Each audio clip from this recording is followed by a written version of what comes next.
Good morning there, racing fans. Welcome back to the channel. Brought to you again in association with betting.co.uk.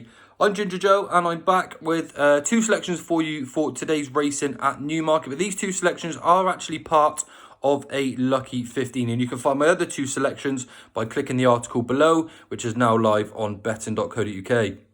And if you're new to my channel, please do hit that subscribe button. It does help me out a great deal. And by doing so, you're going to get notified when all of my selections do come live. And on this Sunday, I've actually got some bonus selections for you, as there's two jumps meetings coming from Perth and Stratford. Those selections will be live on Saturday evening. So don't forget to click subscribe just to make sure that you're notified of those runners.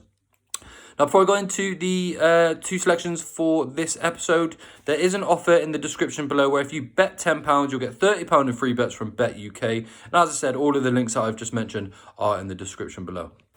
But we're going to go on to the two selections that I've got for you in this episode. And we start off in the opener at Newmarket, the 150. We've got the Bet365 handicap over 1 mile, 2 furlongs here. Pretty decent quality handicap actually to start us off for the day. And Godolphin actually have the two runners in this event.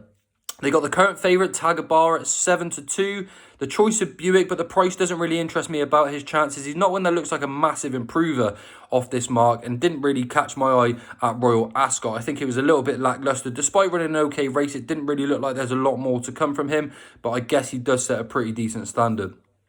I'd actually prefer Local Dynasty here, despite Buick being on Tagabawa. This one, though, has to give weight all around, which would have to be a concern with a race with a few improvers a little bit further down in the market. Westerton, he's a pretty decent horse. I put him up when he won last time out. He's got Ryan Moore on board this time out, but he's got quite a hike in the weight, and that is maybe going to catch him out sooner or later. So I think I'd actually take a chance here on Seended. Definitely looks the one that's open to tons of improvement and comes into handicap company for the first time off a very, very workable mark. Won over course and distance in June. And definitely left plenty out on that racetrack. Definitely still more to come from that tank. And just something to note as well, could be significant, that Tom Marquand has to get down to his lowest ever racing weight to take this ride here. Just adds a little bit of the spice to the selection, that little bit more. I actually think Seended is capable of getting up to the level of the market leaders here. And if that is the case, then he's very well handicapped as mentioned. And even though the market leaders are pretty decent and smart enough, I'm just convinced that this colt off this low mark can definitely get up to that sort of level. So at 9-1, I'm going to give Seended a chance in the opener.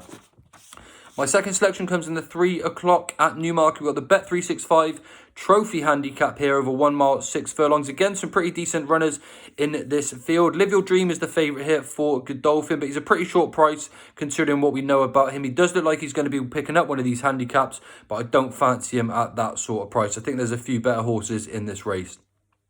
Kiava was predominantly a jumps horse, but he switched to the flat, and he's now actually looking to make it 4 in a row. Spencer on board this time, though, so hold-up tactics look likely, but I don't necessarily mind usually. But this one's been going at the weights quite a lot, and I don't think now's the time to apply those tactics. However, Torcello was also in this race, a horse that likes to make all and was got on the line last time up at HMS President.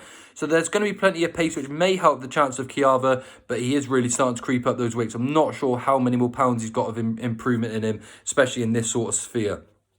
So my nap selection of the day is going to be Imeric, now just into 7-2. I actually fancied him at Royal Ascot. He found real big traffic problems, really hard luck in running, and was never able to get back on terms. But he did, when he found a gap, make a little bit of headway. Actually, he found a nice turn of foot despite all of those errors, and actually made him quite an eye-catcher for that day. He's a very likeable type. He actually looked like he was primed for that day, but given the chance that he'll have a bit more luck in running, I think he ought to go very close here. Surely going to be well handicapped based on what we know about this one already. And prior to the race at Royal Ascot, Roger Varian did air what he thought about his runner here. So I think he's a likely improver. I think he's the one off this sort of mark, is very well handicapped indeed. And Imeric will be my nap selection of the day at 7-2.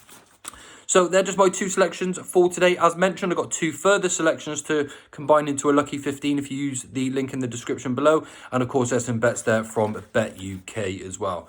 Thanks everyone for tuning in. Good luck with your bets. And as I said, don't forget to subscribe just to make sure you're notified of my next selections. Do appreciate everyone that's tuning in. Have a good day and good luck with your bets. Bye for now.